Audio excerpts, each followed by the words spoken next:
Hi, this is Gloria Taylor Brown, and this is a special edition of A Gathering of Priestesses. We're here at the Goddess Temple in Orange County, and we have with us today guests from the West Coast EcoFeminism Conference 2015. And our first guest that we're going to be talking with today is Lisa Kemmerer. And Lisa, tell me something about yourself, because I don't have your bio. That's good. I'm an ecofeminist scholar. So what I do is I study ecofeminism, and I have learned from the women before me, from Greta Gard to Carol Adams and Carolyn Merchant and all the authors that have come before. And my task, I live and work in Billings, Montana, so my task is to try to bring to a very closed... shall we say, masculine. That's great. A very masculine culture, some different ideas. So it's an uphill battle, and it's not always easy, but I see it as it's my job right now, is to be there, to be a teacher, to be present, and to try to teach those, many of them ranching kids, about a different way of viewing the world and nature and animals and the community, people. I think my friend Brooke Medicine Eagle is in Billings right now. It's either somewhere near Billings. She's got her gypsy. She's got her gypsy temple. Wonderful. I know. I haven't seen it. I need to find out where that is and go see it. Oh yes, she's fabulous. Anyway, Native American medicine woman, travels all over the world. Wonderful. I've certainly done some great sweats and hung out with some terrific communities that are outside the kind of mainstream American. And so that is the wonderful part of being out in Montana. Is at our school there's a 10% Native population, so we very much have that culture as part of who we are. I will say that the dominant culture doesn't honor it often, but it is there for those who seek it out. So tell me a little bit, what school are you at? Montana State University in Billings. All right, great. And you teach there? I teach philosophy and religion, and I'm an author and a writer. So I have about 9 books out. Several of them are edited volumes, and several of them are just written volumes on everything from animals and world religions to environment and animals, more eco-feminist topics, and women and animals. Oh, well, you know, our viewers are totally into two things, women and animals. Some of them at the same time, you know, in the sense that they are dedicated cat servants and dog rescuers and horse. In fact, I have one that's a donkey rescuer, so, you know, it's a very special person. That's wonderful. And so tell us, give us the titles of your book so they can look them up. Probably the one that's best known on women and animals is Sister Species. This other one is called Speaking Up for Animals, and again, they're anthologies of women's voices, and I make a point of having people from different ethnic backgrounds talking about how their lives are affected, how oppression affects them as women, as people of color. And of course, I'm very much aware also of ageism, ableism, sexism, heterosexism. And I hope these are things that will come up more in the conference today. I'm looking forward to that. So are you familiar with my friend Ann Key, who has the Goddess Inc. publications? I don't think so.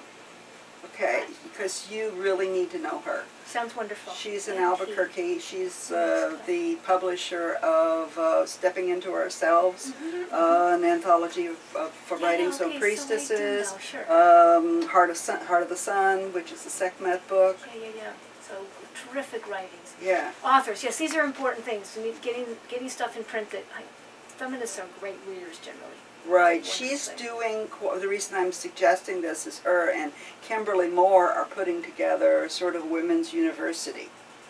And they're looking for courses that, you know, are online courses. And I think you would be fabulous. I would be so excited to do that.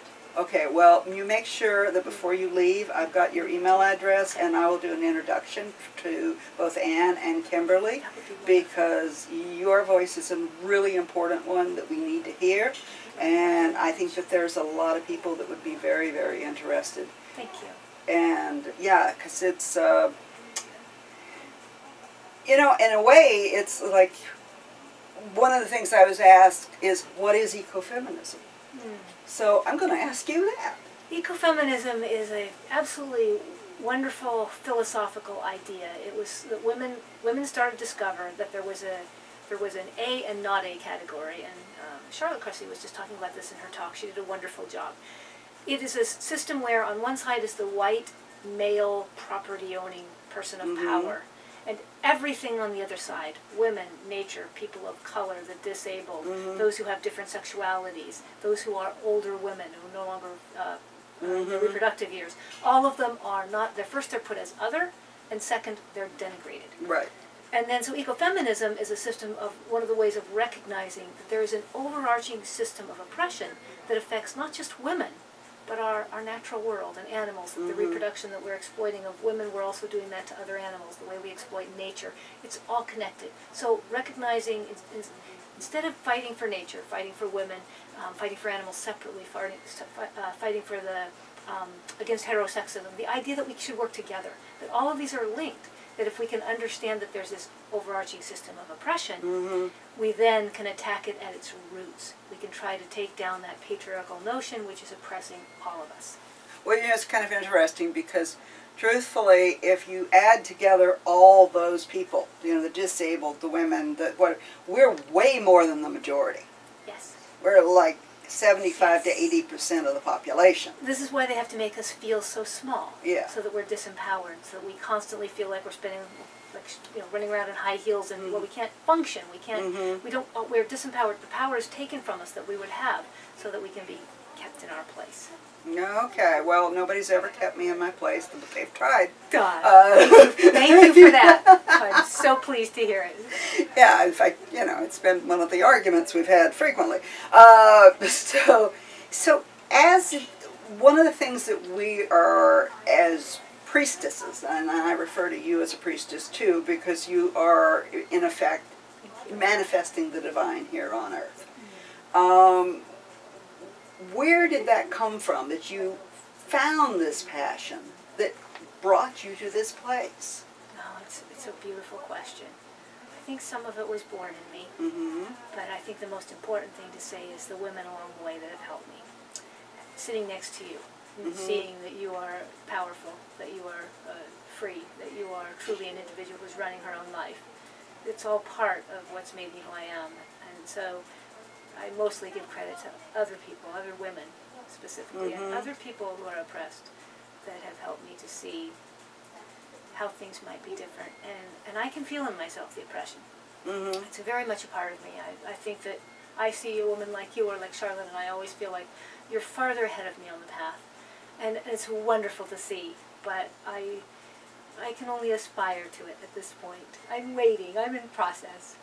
Yeah, I have a wonderful co-host named Catherine Ravenwood. Hi, Catherine. I miss you.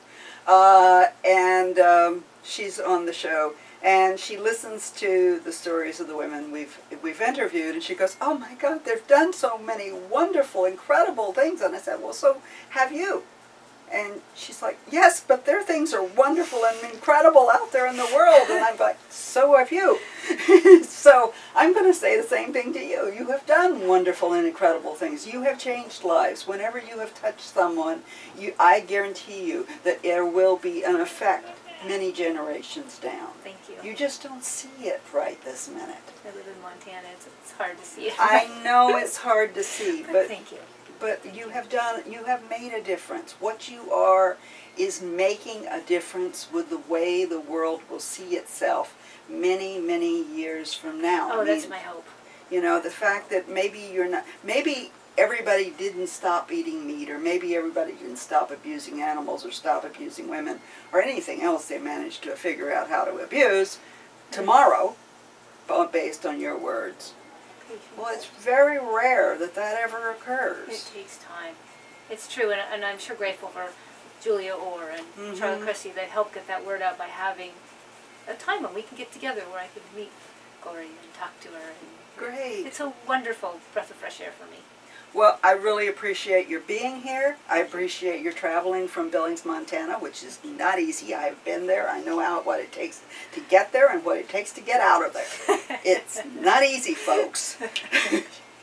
Thank you. And I also know that, by the way, it is absolutely beautiful, gorgeous, incredible. And if you've never been to Montana, you must go, because you won't believe how beautiful it is. You will not believe. I mean, they call it the Big Sky State, and there's a reason, because you feel like you're standing on the crest of the world, and the sky is open above you. And that's what I have at the end of the day when life is hard and I'm surrounded by ranchers and cattle, is I have that wide open prairie, and I and my dogs go out there every day, long walks, at least a couple hours, and it reminds me of why I'm doing what I'm doing, and it gives me peace. Well, Lisa, I totally am thrilled with you, and like I said, please make sure that I get your email address so I can introduce you to some wonderful other people. And I would like to ask you at some point to come on our video show, which is done live, which is called A Gathering of Priestesses, and we're on live every Tuesday night. Oh, wonderful. Thank and you don't have to be, you can be in Billings and I can be in Oceanside. Amazing technology. Yes, and it's wonderful. So thank you so much. I really appreciate it. Thank you so much. You're doing a wonderful job. You're beautiful. Thank you for all that you do. Thank you.